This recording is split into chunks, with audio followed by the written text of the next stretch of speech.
Hello and welcome, Inspired Podcast community. This is your new episode. My name is Caroline, and my today's guest is Stevie Dawn Carter. And I'm so happy that you are here, that you made it. How are you doing today? I am doing good today. I am doing very good today. Excited for a great day of meetings and connecting with people. So, going to be a good one. Oh, thank you so much for saying yes. And I also love connecting with people like you, for example. I'm so happy I found you. It was an accident, I think, or not an accident. There are no such things. But I was scrolling on a page and there was you. And I remember you contacted me on LinkedIn to do a voting for you. This was it. And then I asked if you want to do a podcast interview. I'm so happy that we are here today. And I would like to introduce you to the audience, of course. And you are a seasoned entrepreneur, nationally acclaimed speaker, and best-selling author with over 20 years of experience. You are the CEO of Empathics and a five-time business owner. You are leading advocate of the power of emotional intelligence in transforming communication and leadership. Okay, I want to know things from you, of course. For example, how do you see the role of emotional intelligence evolving in leadership today?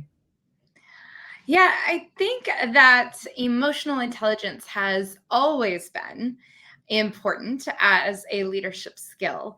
But I feel like in today's generation, today's society, today's diverse global economy, it's even more needed and useful because it allows us to truly make sure we're hearing what people are intending, that we're paying attention to their words and their thoughts and not always just reacting with our emotions or with the emotions we feel that they are bringing to a conversation. And I think especially after the shared trauma we all went through 4 years ago with the pandemic, I feel that we as a society, we as a global network need to find ways to communicate better. So I think it's so important for leadership because we're bringing all of ourselves into work these days. We're throwing ourselves into work these days.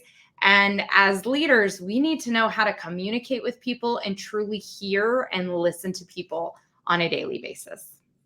Oh, that's so true what you said. Thank you so much for mentioning. I understood that when we communicate with others, we often put, or we always put our own filters to Yeah. it, and then we see it through a different lens. It's our perspective, right? And then to shift the perspective to the other person we are talking to or with, and then this is the skill or the how do you want to call it? I don't know the word.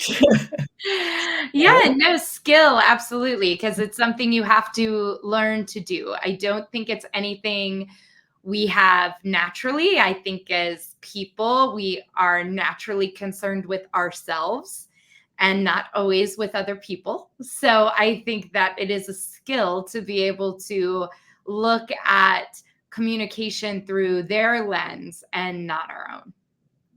Oh, that's so true. And you give me hope we can learn this. We can, yeah. Yeah, Thank you so much. absolutely. Absolutely. In fact, I think for most of us, it's not something we are just good at or born with. I think it is something we truly have to learn. And so I think that's why trainings such as our company and what we do, or other people's trainings or books or LinkedIn learning, these are why. This is why these topics keep coming up for people, is because it is something you have to learn and you have to practice. Yes, absolutely. Okay, let's take a look at the next question. You have a strong academic background with a master's in sociology and a doctorate in leadership, yet your approach is known for being highly practical and relatable. How do you bridge the gap between academic theories and real world application in your speaking and training sessions? Can you share a specific example where this blend made a significant impact? Yeah. So I think for me, my academics allows me to look at data and say, is what I am seeing in the world truthful? Is it something I can prove? Is it something that really exists? Or is it just me and my own personal thoughts or personal ideas? And so anytime I have a theory, such as I do believe that people have a hard time separating themselves from their emotions, that emotions cloud what we do. I see that in myself. I see that in my family. I see that at work. But then I can go to the research and I can show data that says that's not just my thoughts. Those are actual things that have been studied, that have been verified by scientific research. And I think that that gives people more trust in the things that I'm teaching are not just anecdotal, but have been researched and are things that there is science to back up. And so, one of the ones that I use a lot is listening. I think that we don't listen as much as we think that we do. And there is research to support that. It's not just me saying, we need to listen better. I can show statistics on people only hear about 30% of what they, or sorry, they only read about 30% of your email. They only listen to about 50 to 60% of what you say. There's science that backs that up. So I'm not just saying we need to listen better. I can show you the research that says, no, we really do need to listen better. We don't do a good job of listening. And so I think that's what I try and do, is put out my own ideas, but then research them to make sure they are conclusive and that there's science to back up the things that I say. Oh, I love that. I love the combination. So it's not just an opinion, it has to do with research as well. And it's not only the result of the studies, you have methods and experiments, so to say. And today I came across an interesting sentence is when a scientist is doing research and look at things, then by observing the things, the results change. So I don't know what, Yeah. because you did research, what you think about this.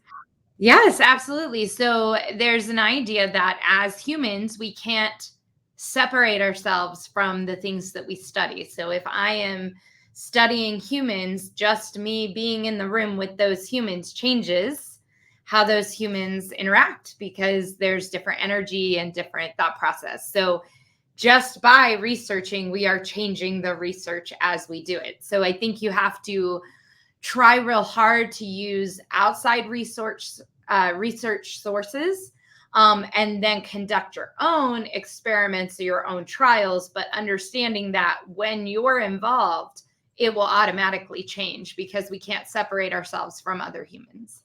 Oh, yes, that's so true. Thank you for pointing that out. Now I understand the sentence I read today. And it is so fascinating, the research part and all the other, or what every one of us makes of it when we hear a certain sentence, and everyone has a different perspective. It's so interesting. Thank you so much. Okay, I have the next question, of course. As a five-time business owner, you've experienced the highs and lows of entrepreneurship. What are some of the biggest challenges you faced in your entrepreneurial journey, and how did emotional intelligence play a role in overcoming those challenges? What advice do you have for other entrepreneurs looking to build resilient businesses? Yeah. I would say my the first challenge that I faced was understanding how a sales conversation can work. I think that a lot of us go into entrepreneurship because we have a gift or a service or a belief, something that we want to provide to the world. But if you're truly going to run a business, it has to make you money. And the first challenge I faced was not understanding how to make money doing what I wanted to do. And I think for me, emotional intelligence helped there because once I did learn how to talk about money and how to talk about business, then I was able to layer that with the emotional intelligence I already had to have better conversations and make better connections. So a lot of my clients have been long-term clients. I don't just call them clients, they are friends of mine. And that is because I have been able to grow those relationships with emotional intelligence on top of the sales process that I had to learn. I would say the second biggest challenge I faced was during the pandemic. As somebody who speaks for a living in large groups, there was a whole year where none of that occurred. We had to be resilient as a business. And I don't know that I would have been as resilient if not forced into those situations. Not sure I would have just thought of them by myself. So once we were faced with that, really looking at how do we continue to provide service even in different ways, thinking outside the box, thinking about what do people need. And so being able to take what was traditionally an all face-to-face business and start offering online programmings, online courses, online webinars. And then also how to take care of myself during those times. I think sometimes when we think about resilience as an entrepreneur, we think about the business and it being resilient when it has a bad year or a bad quarter. And I think that's important. But the only true way for a business to be resilient is if you are resilient. So for me, it was figuring out how to still have fun, even though things were tough. It was about finding joy and peace in the little things and making sure that I didn't get so stuck in business going poorly that I forgot that I have a whole life outside of business too. And so I think for entrepreneurs, one of my pieces of advice to be more resilient is never let your business become everything in your world. While it is your baby and your most important thing, you still have family, you still have friends, you still have health, you still have faith. And all of those things are things that you should lean on when business gets tough. So you got to make sure that they're still there. Oh, thank you so much. You shared so many messages and nuggets in your answers. First of all, you pointed out how important the connection is between emotional intelligence and the sales process, let's say. You made friends out of your clients.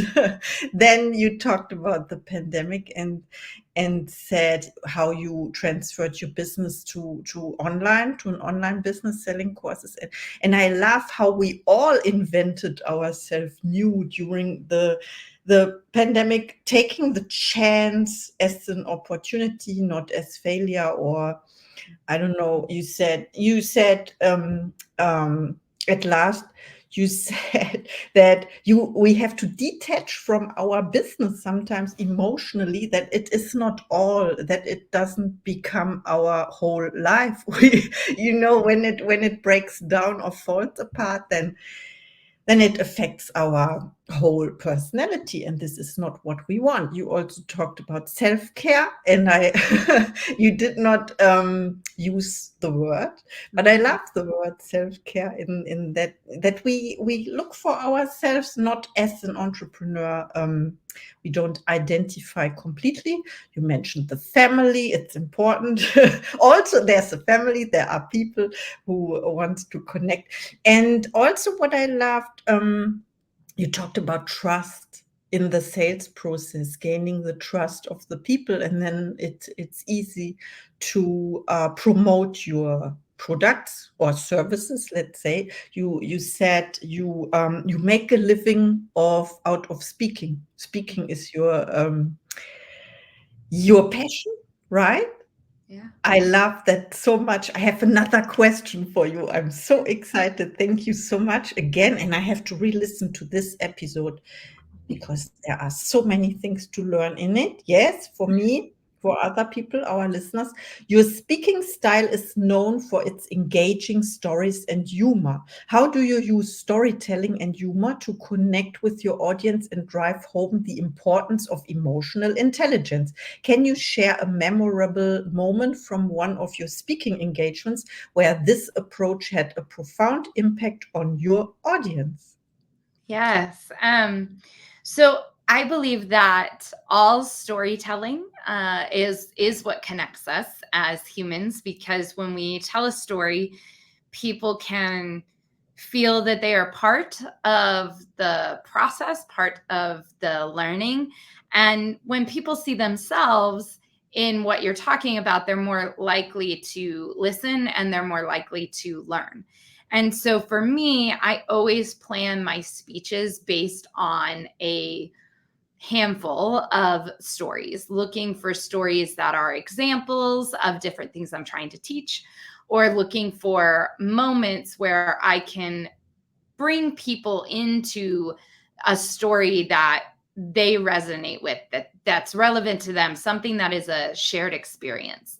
I think that one of the things that we don't think about enough as humans is that while we are all different and we're very diverse, there's still a lot of similarities between every person on this earth. And when we can find ways to talk about those and share those, we bridge the gap between somebody feeling like they're over there as an audience member and I'm over here as a speaker. And we bridge that gap and really focus on both of us as humans. So I think one of my most memorable um, moments of that is I told a story about how people don't listen as much as we think that they should.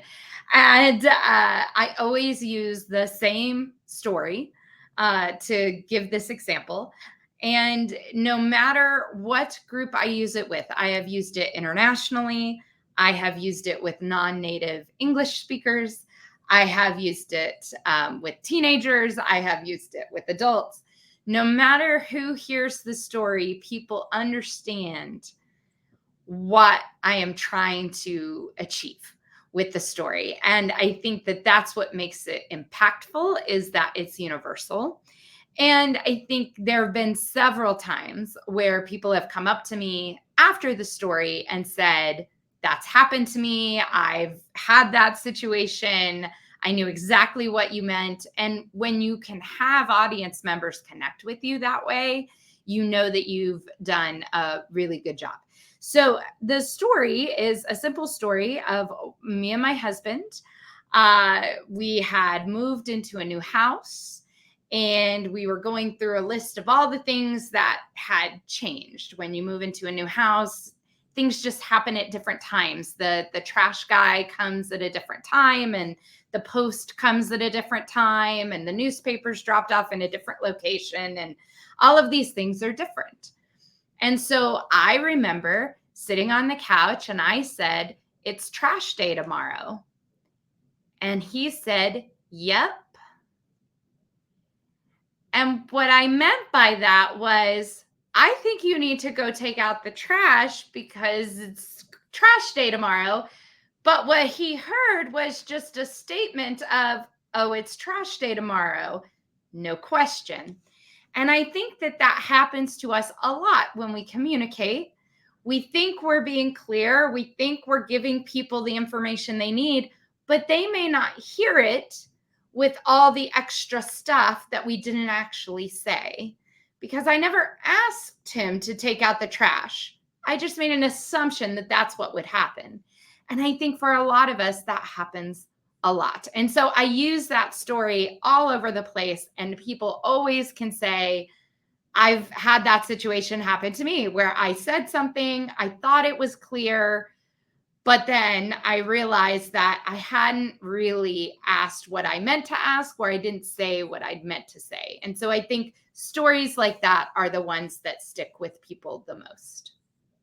Wow, thank you so much for sharing it. So, what I understand is you prepare your speeches by selecting stories you want to tell, and then you have to fill in the gaps or the bridges between the stories you tell, Yeah. and then you let the audience connect to your story. And I think also the feeling that no one, or they can feel included by they feel, I don't know, heard and seen. You said this, and then when they connect and they share their experience, then there's the magic is happening, right? And then it opens the doors for further conversations also. I love that so much. What else did you say? Yes, for example, to always communicate what we really want. I had this word in mind, call to action. You Yeah. have this call to action, please bring the trash out, or whatever Yes. you say. I don't know. Yes, it's so beautiful. Thank you so much. I learned something. And my next question is about your goals. Do you set goals for yourself or intentions? And what is one of your next goals? How can we support you? Oh, that's sweet of you to ask. I don't set a lot of goals because I feel that it drives me to overwork, which I don't like to do. I like to balance my work life and my personal life. So, what I do every year is I set what's called a feeling goal. And that is, how do I want to feel at the end of the year? How do I want to feel about business? How do I want to feel about life? And then throughout my year, I try and do things that help me achieve that feeling so that at the end of the year, I can look back and say, I achieved that. So last year in 2023, my goal was to feel at peace with my business, at peace with my family, just to not have a lot of anger or resentment, but to let all of that go and just be at peace. I achieved that. It was a wonderful year and a great feeling at the end of the year. This year, my goal is rediscovery. I want to rediscover things that are meaningful to me, rediscover friendships and connections. And I want to feel at the end of the year that this was a season of rediscovery. And so I am trying to do things every week, every month that allow me to rediscover things about myself or about my life that maybe I've forgotten. So those are the goals that I set for myself. So I would say, how can you help in achieving those goals? I would say for me, the best way other people can help me is by doing it for themselves. So create a feeling goal for yourself for this week or this month or this year. How do you want to feel about your business? How do you want to feel about your communication and your life? And then make choices that get you there so that you're achieving those feelings that you want. I think there's a lot of power in our emotions if we learn that we can choose them. And that's what my goal is for the world, is that we learn that we can choose our emotions and we can choose to feel better. And I think we all need to do that right now. Oh, absolutely. And thank you so much for sharing about the feeling. We know this feeling is The Secret by Neville Goddard. And there is, I think it was Peggy McCall saying, now that my wish is fulfilled, how do I feel? So you ask yourself every time, how do I feel now when the wish is fulfilled? We are often or most of the time talking about material goals, right? Like a money goal or sports car or a new house, you mentioned it, new house or whatever. And then of course it is connected to a feeling. And to detach this from the materials thing, I think this is an art, and or the process, something, a skill. We talked about skills, you can learn this. Thank you so much. I never thought of it that way. I will set a feeling goal for myself, and I intend to feel it every evening. For me, I can share it if you like to, because I had the topic earlier this year. For me, because I asked myself, what is my favorite feeling? And my feeling is the feeling of accomplishment, that I when I whatever I set for the day, for example, the phone call or reading a book or whatever, and then the feeling of accomplishment in the evening, I love that. it's reached. Yeah, no, that's wonderful. That's a great goal. I love that for you.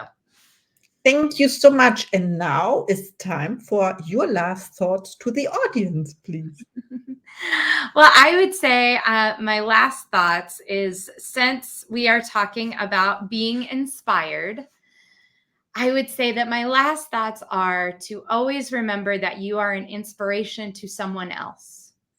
I don't always think that we realize that we are inspiring others through things as simple as a smile or opening a door or calling somebody or checking on somebody, but we inspire people daily. And I think we need to remember that we are not only seeking inspiration, but we are an inspiration. That's so wonderful. I'm speechless now. Thank you so much for our interview. This was Stevie Dawn Carter. I'm so happy that you said yes. Thank you. And see you in the next episode.